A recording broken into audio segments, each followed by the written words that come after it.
The latest Pompey news, updates every day from the Pompey Sound news desk. The local press in and around Ipswich are reporting this. Ipswich Town's defensive woes have deepened ahead of their championship clash with Pompey this Saturday.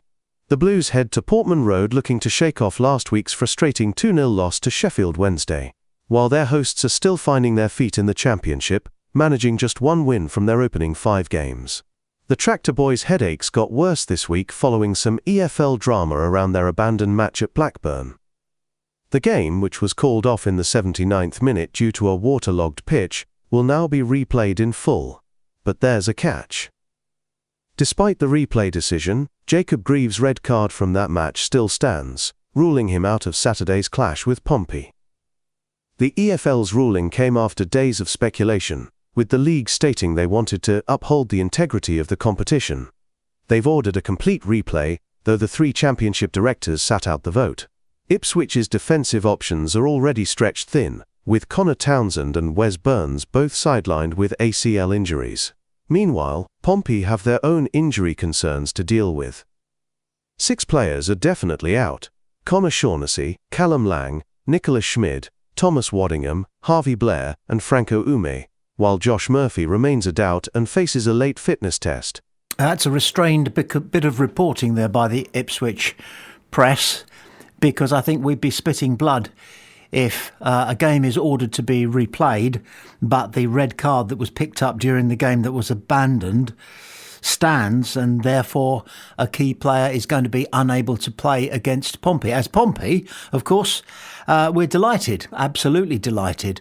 There's one technicality in there that we didn't quite get, which is that the EFL have ordered a complete replay, although the 3 championship directors sat out the vote.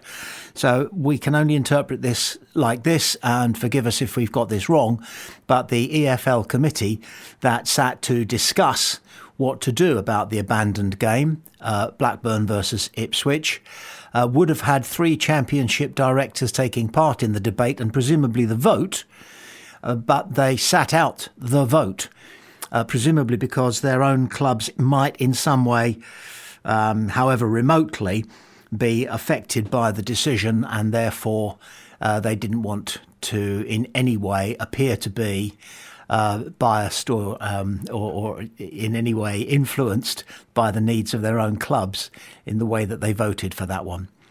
So they are without Jacob Greaves because he picked up a red card in a game which now is going to have to be replayed. So that game doesn't count at all, except for the fact that we've got one less Ipswich first team player to face when we trot out at 3 o'clock on Saturday afternoon. Conor Ogilvy's been talking about the build-up towards Ipswich. We've had a good week of training after what was a disappointing result, and the boys are ready to go again. I'm not sure quite what went wrong against Sheffield Wednesday, especially after playing so well in the derby. We couldn't maintain those levels. The team are still in a good place overall though, and we've just been working hard on getting those finer details right. I think we can take plenty of confidence with us to Ipswich because our away performances have been pretty decent so far. We've got some clean sheets under our belts as a defensive unit, and that's something we want to keep building on. We are always looking to improve, and trying to turn around our poor away form last season has been such a big thing for us. I was struggling for a few days after my injury, to be fair, but I'm all fine now and there are no issues at all. I obviously took the brunt of it on my head and he took it on his arm, but hopefully Nico will be back out with the boys soon. Yes, he's reminding us there, isn't he, of that extraordinary collision between Schmidt and Ogilvy. Very freakish. Can't actually think of another occasion in which 2 footballers had to go off injured because they collided with each other. I'm sure it's happened. It seems most likely that it's happened, but can't remember it. And he says that it was his head that was injured. There was talk after the game that he might have to go and have his neck x-rayed, and that somebody used the word fracture to do with Connor's neck injury. So those were pretty scary times, but it seems as though, as far as Ogilvy himself is concerned, it was that egg-shaped lump on his forehead that was the main injury, and the man was prepared to head the ball with such a lump on his head. He's tough as old boots. and a straight talker, and yet he didn't really give anything away with what he said. They've trained hard. They don't understand what went wrong against Sheffield Wednesday. Hopefully it's behind them, and they're looking forward to getting another clean sheet against Ipswich on Saturday. And so are we. John Messino on why his ideal footballer is a permanent fixture on the bench. Terry Devlin, he plays where he wants. If you look at Terry with us, it's at right back where he has consistently performed at his best. As a 10, he has a lot to offer as well. Although possibly in this system at the minute we are looking at playing Connor Chaplin and Seggs there, with Callum Lang to come back from injury, Swifty can play as a 10 as well. We played him on the right wing against Reading, and recently Southampton, but I don't think that's his position. He's not going to start on the right, and that is one of the beauties of Terry Devlin. I know he wants to be the first name on the team sheet at the minute, but he's probably the first name on the team sheet on the bench because of his versatility and how good he is. That versatility is a massive strength for a coach. Sometimes for a player that can work against you, although I don't think it's working against Terry at this point. Look at his career and how well he has done, coming over from Northern Ireland and already having an impact in that League One title season. He's now got 38 championship appearances under his belt. I reckon if you'd have asked him that a couple of years ago, he would have laughed in your face. Right back is probably his best position, and I know he has a lot of competition there, but he needs to keep on improving and keep working on forcing his way into the side. I think it's becoming increasingly evident that John Messino is building a squad which is rich in players who can play in 2 and 3 positions, who can start in 2 or 3 positions, or can come on in 2 or 3 positions, or during the course of a game can adapt as the moment requires. So you've got Terry Devlin, and we all know he plays where he wants, if you like. Of course, he plays where John Messino wants him to play, but that can be in 3 places, 3 positions. He is first team. He's a starting player in 3 positions, potentially. But having him on the bench means that we can strengthen ourselves on the pitch as the game develops by using Terry Devlin as a substitute in one of the 3 or 4 positions where he excels. Just to take another example, Jordan Williams is an excellent right back. He's also capable of being a first pick centre half and also at left back. And, it's not that long ago that players would not have been able to do that. Maybe 1 or 2 players had that versatility. But what John Messino now is developing, he's bringing in players who have the capability of playing in several positions, and he's identifying players within his squad who may have joined Pompey as a specialist, whatever, and finding other ways of using them. Marlon Pack is a really good case in point because he did a perfectly good job when he had to as a centre half, somewhere where he'd only played briefly on a couple of occasions in his long and distinguished career. And of course, John Messino himself started as a right back, and there are those who say that was his best position, right back, but he graduated to central midfield, where he was able to offer everything, primarily in a defensive role, we understand. But his career, the last portion of his career, saw him playing as an extremely competent Championship and then League One central defender. And this is the future. We're building a team. John Messino is building a team. John Messino and the recruitment department and, of course, his coaching staff are building a squad full of players who can play in any one of a number of positions for a whole variety of good reasons. Some of them because injuries happen and we haven't always got cover. We can't always have cover, bearing in mind the glut of injuries that Pompey and indeed so many other clubs are facing. You've got to have a contingency for that, and versatile players is a good backup.